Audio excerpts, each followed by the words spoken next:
ایک نوجوان لڑکا حضور کی بارگاہ میں حاضر ہوتا ہے، عرض کرتا ہے یا رسول اللہ صلی اللہ علیہ وسلم کھجوروں کا میرا ایک باغ ہے اور میں چاہتا ہوں کہ وہاں اس باغ کے ارد گرد ایک دیوار بناؤں، لیکن یا رسول اللہ صلی اللہ علیہ وسلم میرا ایک پڑوسی ہے، ہمسایہ ہے، اس کا درخت درمیان میں آ گیا ہے، اگر میں وہ دیوار بناتا ہوں تو اس کا درخت دیوار کے اندر آتا ہے اور دیوار ٹیڑھی ہو جائے گی، یا رسول اللہ صلی اللہ علیہ وسلم میں نے اس سے کہا ہے یہ درخت مجھے بیچ دو، وہ بیچتا بھی نہیں، میں نے پہلے کہا مجھے دے دو، اس نے کہا نہیں دوں گا، میں نے کہا بیچ دو، وہ بیچنے کے لیے بھی تیار نہیں ہے، یا رسول اللہ صلی اللہ علیہ وسلم میری مدد فرمائیے۔ اب وہ یتیم تھا، حضور کی بارگاہ میں حاضر ہوا، نبی کریم صلی اللہ علیہ وآلہ وسلم نے فرمایا اس پڑوسی کو بلاؤ، حضور کی بارگاہ میں حاضر ہوا، حضور نے فرمایا یہ درخت دے دو اس کو، اس نے کہا میں نہیں دیتا یا رسول اللہ صلی اللہ علیہ وسلم، وہ غصے میں تھا، بہت ناراض تھا کہ اس بچے نے حضور کی بارگاہ میں شکایت کیوں کر دی، حضور نے ارشاد فرمایا اس کی رقم لے لو، پیسے لے لو، یہ درخت بیچ دو، اس نے کہا میں بیچتا بھی نہیں ویسے بھی لیتا، حضور اکرم صلی اللہ علیہ وآلہ وسلم نے ارشاد فرمایا، مسند امام احمد بن حنبل کی روایت ہے، میرے آقا صلی اللہ علیہ وآلہ وسلم نے ارشاد فرمایا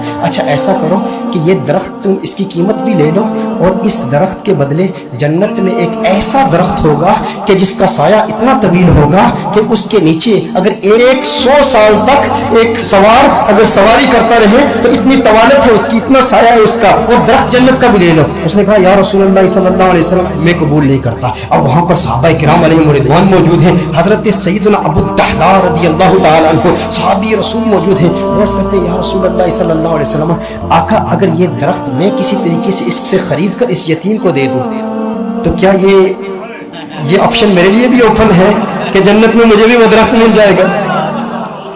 اگر یہ درخت اس کے پڑوسی سے میں خرید کر اس یتیم کو دے دوں، میں کہتا ہوں یتیم سے میرے آقا صلی اللہ علیہ وسلم کو کس قدر پیار ہے، میرے آقا صلی اللہ علیہ وسلم سے عرض کرتا ہے کہ اگر یہ کسی طریقہ سے خرید لوں، خرید کر میں اس یتیم کو دے دوں تو کیا یہ آپشن میرے لیے بھی اوپن ہے؟ نبی کریم صلی اللہ علیہ وسلم نے ارشاد فرمایا ہاں تیرے لیے بھی ہے۔ حضرت ابو الدحداء رضی اللہ تعالی عنہ فوراً اس شخص کے پاس جاتے ہیں، آپ فرماتے ہیں تو مجھے جانتا ہے؟ کہا جانتا ہوں، تو وہی ہے نا جس کے باغ میں 600 کھجور کے بڑے بڑے درخت ہیں، تیرا باغ اتنا مشہور ہے کہ مدینہ منورہ کے بڑے بڑے تاجر تیرے باغ کی کھجوریں کھانے کے انتظار میں رہتے ہیں، اور اس باغ کے اندر پھر اتنا بڑا محل تعمیر کیا ہوا ہے، میٹھے پانی کا کنواں ہے، تو اتنا مشہور بندہ ہے، تیرے باغ کے چرچے تو پورے مدینے میں ہیں، پورے شہر میں ہر بندہ تجھے جانتا ہے۔ اس نے کہا کہ دیکھو کہ اگر تیرے اس ایک درخت کے عوض میں تمہیں اپنے 600 کھجور کے درختوں کا باغ دے دوں تو یہ سودا قبول ہے؟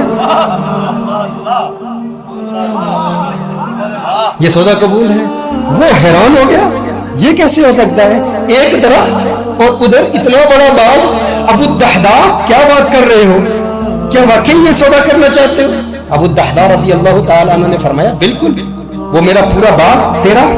600 کھجور کے درخت ہیں، اس میں ایک بڑا ہی خوبصورت محل ہے اور اس کے گرد ایک بڑی نمایاں دیوار ہے جو مدینہ منورہ میں دور دور سے نظر آتی ہے، کہا وہ بھی تجھے دے دوں گا، وہ محل بھی تیرا، وہ ساری کھجوروں کے درخت بھی تیرے، وہ سارا باغ بھی تیرا،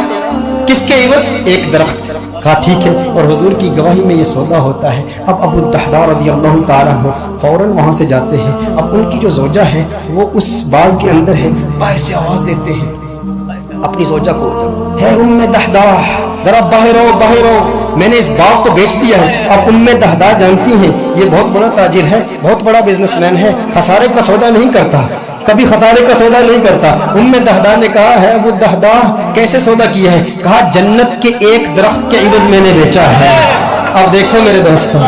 اب دیکھو ام دحداء وہ نیک بخت خاتون، وہ خوش قسمت خاتون، اس کی عظمتوں کو سلام۔ آج آپ سوچیں کہ اگر آپ کی بیوی ہوتی اور آپ اپنے گھر جاتے اور اپنی بیوی سے کہتے ارے سنتی ہو باہر آ جاؤ باہر آ جاؤ، گھر سے باہر نکلو، یہ گھر اللہ کی راہ میں دے دیا ہے، وہ کہتی ارے ابھی تو یہ نیا ٹی وی رکھا ہے، ابھی کچھ زیورات رکھے، زیورات تو نکالنے دو، ارے نادان انسان تو نے کیا کیا، گھر ہی اللہ کی راہ میں دے دیا۔ ابو الدحداء رضی اللہ تعالیٰ عنہ نے باہر سے آواز دی، کہا ایک جنت کے درخت کے عوض۔ ام دحداء نے یہ بات سنی، کہا تو نے بڑے منافع کا سودا کیا ہے، بہت منافع کا سودا کیا ہے۔ ام دحداء فوراً اپنے بچوں کو پکڑ کے اس گھر سے باہر نکلتی ہے، باغ سے باہر نکلتی ہے، اب ننھے بچوں کے ہاتھ میں کچھ کھجوریں بھی ہیں، کھجوریں ان کے ہاتھ سے نکال کے کہتی ہے اب یہ کھجوریں ہماری نہیں ہیں، میں نہیں چاہتی کہ کوئی ایک کھجور اللہ کے راہ میں دیے گئے مال سے میں اپنے جیب میں رکھ لوں، تو لے لے، کہیں اس کی وجہ سے جنت کے درخت میں ہمیں خسارہ نہ ہو، کہیں جنت کے درخت سے محروم نہ ہو جائے۔ ساری کھجوریں لے کر باغ کے اندر رکھ جاتی ہے۔ کہا کہ اس کا ایک ننھا بیٹا تھا، اس کے منہ میں ایک کھجور تھی،